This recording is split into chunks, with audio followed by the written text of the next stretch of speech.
everybody. Welcome back to another episode of Bourbon Basics. I'm Dan from the Another Bourbon Show podcast.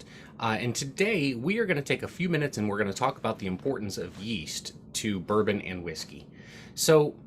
Yeast has been the unsung hero within bourbon and whiskey for basically forever. It wasn't until the last 5 or 7 years with the bourbon boom that's been going on that people started to pay attention to how important yeast is in the production of bourbon and whiskey. Now, if you go back and look at episode 1 of Bourbon Basics, when I talk about the distillation process, you'll already know that yeast is vital to creating bourbon or whiskey at all. You have to have it. You have to have yeast to create beer or wine, because what happens is you add yeast to a mixture. The yeast eats the sugars and the starches from the grain, and the byproduct of the yeast eating those sugars and starches is alcohol. So without yeast, you can't have fermentation, and if you don't have fermentation, you can't have distillation. But more importantly, really, in my opinion, is the understanding of how much importance yeast adds to the flavor of the bourbon that you end up pouring into a glass. So just a couple quick examples. Most people recognize that Jim Beam products tend to have a nutty flavor to them. It doesn't matter if it's Jim Beam White or Legend or Booker's or Baker's. They all have an aspect of a profile that's a little bit of a nutty flavor, like a peanutty flavor.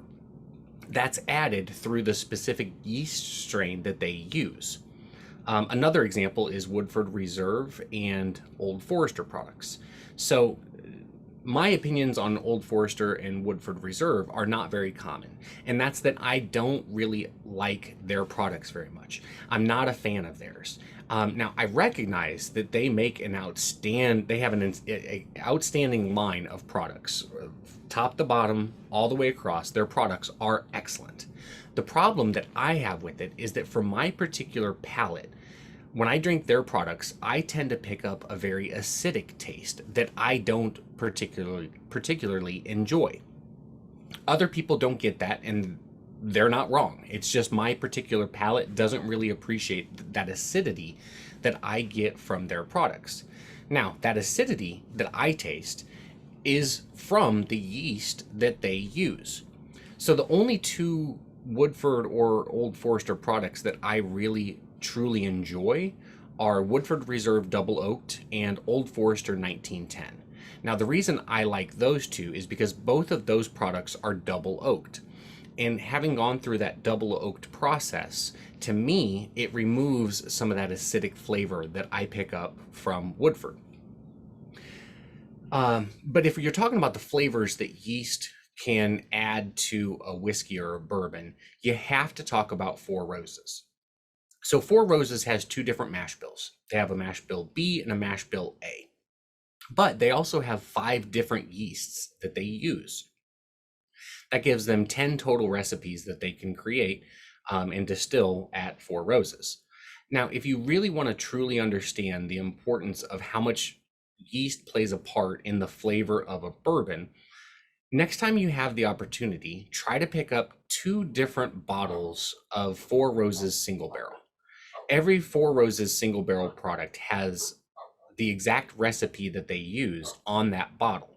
What you want to try to do is find 2 different bottles that have the same 3 letters to start with. So either OBS or OES. Find 2 that have that, but their 4th letter, try to make sure that that's different. So they have a V strain, which adds like a delicate fruit flavor. They have a K that adds a spice flavor. They have an O yeast that adds more of a rich, deeper fruit. They have a Q that adds like a floral note to their bourbon. And then they have an F that adds herbal flavors.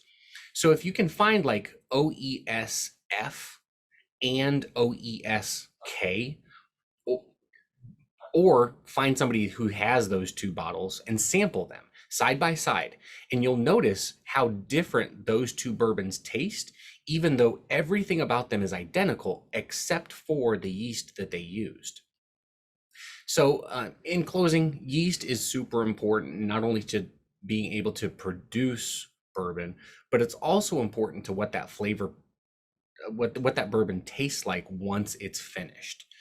The way you can use this, the reason it's important is, for example, like Old Forester 150. That's a $150 bottle that luckily Ryan was able to provide me with a sample of so I could taste. Well, since I already know I don't really like Old Forester products, I know that that's a bottle I can just stay clear of, because for me, I'm not going to appreciate that $150 bottle the way somebody else would. Um, so I use that to my advantage. I also know that, for example, Four Roses, I'm not a fan of their yeast strain F. It's not something I really enjoy.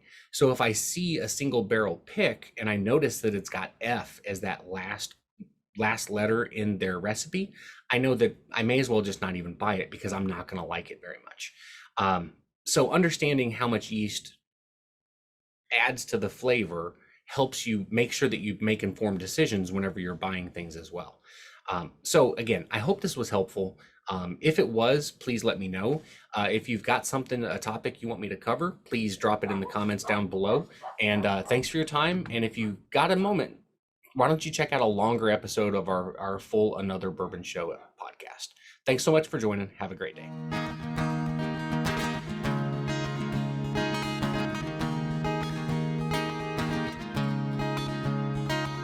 Let's get this bourbon flowing.